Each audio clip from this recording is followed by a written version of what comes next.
नमस्कार, आप देख रहे हैं बिजनेस टुडे बाजार। मैं हूं हर्ष वर्मा।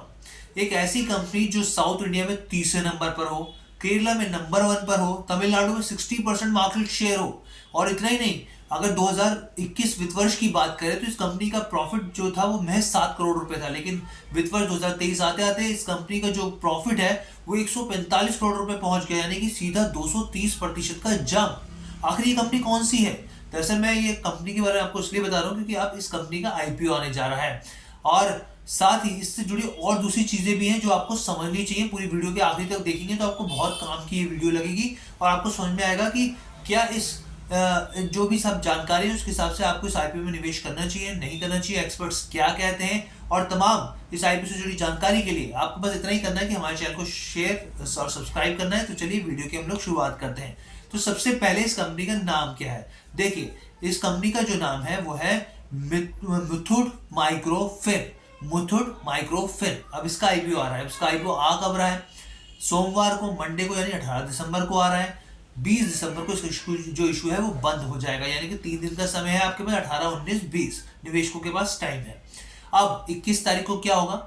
जो बेसिकली आईपीओ में जिसका नंबर आएगा उसको स्टॉक जो है अलॉट होंगे। जिसको नहीं आएगा 22 तारीख को उसके पैसे उसको रिफंड मिल जाएगा। लिस्टिंग कब होगी? 26 तारीख को, 26 दिसंबर को इसकी लिस्टिंग होने जा रही है, क्रिसमस के अगले दिन। अब इशू प्राइस कितना है, बेसिकली प्राइस बैंड कितना है ये भी मैं आपको बताता हूँ। प्राइस बैंड की बात की जाए तो करीब करीब मैं आपको बताऊं यहाँ पर 270 से 291 है। जो अपर बैंड है वो 291 का है। यहाँ पर एक लॉट कितने का है? 51 शेयरों का एक लॉट है। और अगर आप एक मान लीजिए एक लॉट आता है तो आपको कितने पैसे जमा करने पड़ेंगे? आपको साफ तौर पर 14,841 रुपए। यानी मैं ये जो 14,841 बता रहा हूँ ये अपर बैंड के हिसाब से बता रहा हूँ आपको, जो कि 291 के हिसाब से है, 291 प्रति शेयर के हिसाब से। यहाँ पर अब कंपनी कितने पैसे जुटाएगी इस आईपीओ के जरिए? 960 करोड़ रुपए जुटाएगी, जिसमें से 760 करोड़ जो है वो फ्रेश इशू, साफ तौर पे जो नए शेयर जारी किए जाएंगे, साफ तौर पे मैं आपको बताऊं। और जो 200 करोड़ रुपए हैं वो आपको यहाँ पे ऑफर फॉर सेल के जरिए होंगे। इसको लेकर हम लोगों ने पहले भी इस तरह की कई चीजें ऑफर फॉर सेल से जुड़ी हमने बताई हैं आपको। अब कंपनी का प्रोफाइल कैसा है, क्योंकि प्रोफाइल और फाइनेंशियल जानने बहुत जरूरी है। और ग्रे मार्केट में क्या चल रहा है ये भी मैं आपको बताऊंगा स्थिति। लेकिन सबसे पहले इसके फाइनेंशियल्स को समझते हैं। तो सबसे पहले कंपनी स्टैब्लिश कब हुई थी? 1992 में स्टैब्लिश हुई थी।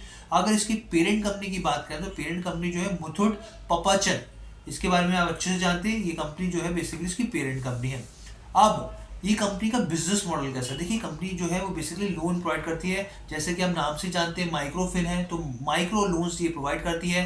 जो इसका टिकट साइज है 10,000 से लेके 50,000 तक का है, और एवरेज जो है वो 35,000 रुपए साफ तौर पे लोन लेगी। ये जो है जो लोन देती है सिर्फ महिलाओं को ही देती है। महिलाओं, यहाँ पर आप कहेंगे कि भाई ये तो रिस्की वाला बिजनेस है। साफ तौर पे देखिए, ये ऑब्वियसली बात है रिस्की वाला बिजनेस है, लेकिन जो कंपनी की तरफ से बताया गया है डीआरएसपी में, ये लोग क्या करते हैं, ये एक सर्कल क्रिएट करते हैं, मतलब एक साइकिल सी क्रिएट करते हैं, जिसमें क्या होता है बहुत सारी महिलाएं होती हैं, उनको लोन बांटते हैं एक सीधे नहीं।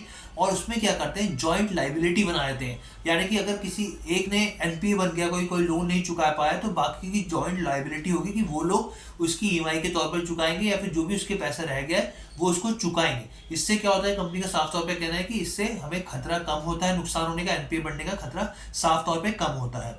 अब यहाँ पर कंपनी जो है मैं आपको बताऊं करीब 27 लाख फीमेल को अब तक लोन दे चुकी है। साफ तौर पे उनका कहना है गाँव पर उनका सबसे ज्यादा, रूरल एरिया में सबसे ज्यादा फोकस है। जैसे कि मैंने आपको बताया कि साउथ इंडिया में ये तीसरे नंबर की कंपनी है, केरला में नंबर 1 की कंपनी, और तमिलनाडु में 60% इसका मार्केट शेयर है।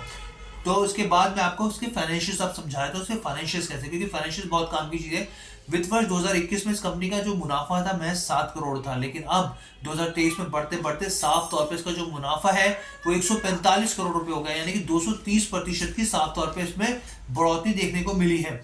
अब यहाँ पर आरओई, रिटर्न ऑन इक्विटी की बात करें तो यहाँ पे करीब 11% रिटर्न ऑन इक्विटी है यहाँ पर। इसके अलावा अब पी रेशो की बात करें तो देखिए, जो कंपैरेटिवली जो इसके पीएस कंपनी है उसके मुकाबले बेहतर है। अगर एक एवरेज देखें इंडस्ट्री का तो 24.5 इसका पी माना जाता है, और लेकिन इसका पी कंपनी का कितना है? 20.75। इस हिसाब से ये कंपनी जो है, जो इसकी जो पीयर कंपनी है, एक मार्केट एवरेज के, इंडस्ट्री एवरेज के हिसाब से देखें तो पी इसका बेटर है।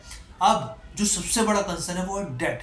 करीब 3.99 या 95%, यानी करीब चार आप मान के चलिए। इसका पी जो बेसिकली डेट है वो 4 के लेवल पर, जो कि अपने आप में एक बड़ा कंसर्न है। ऑब्वियस सी बात है, ये जो कंपनी है जो फाइनेंस माइक्रो फाइनेंस से जुड़ी होती है उनका होता है, और ये अगर आप वैसे देखें इस इंडस्ट्री से जुड़ा हुआ तो इस हिसाब से ये ठीक है।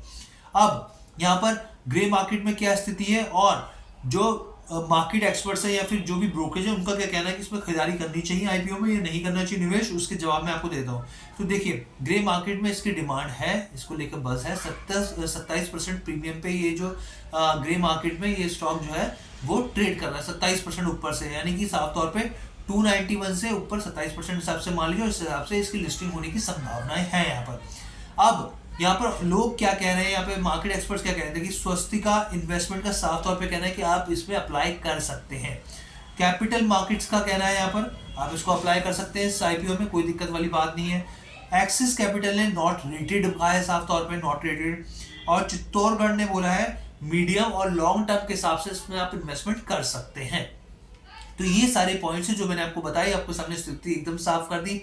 कैसी लगी आपको ये वीडियो आप हमें कमेंट करके जरूर बताइएगा। और मित्रों जो माइक्रोफिन जो इसके ऊपर मैंने पूरा विश्लेषण किया इसके बारे में भी आप बताइएगा कि आपको वीडियो कैसी लगी। बहुत बहुत धन्यवाद।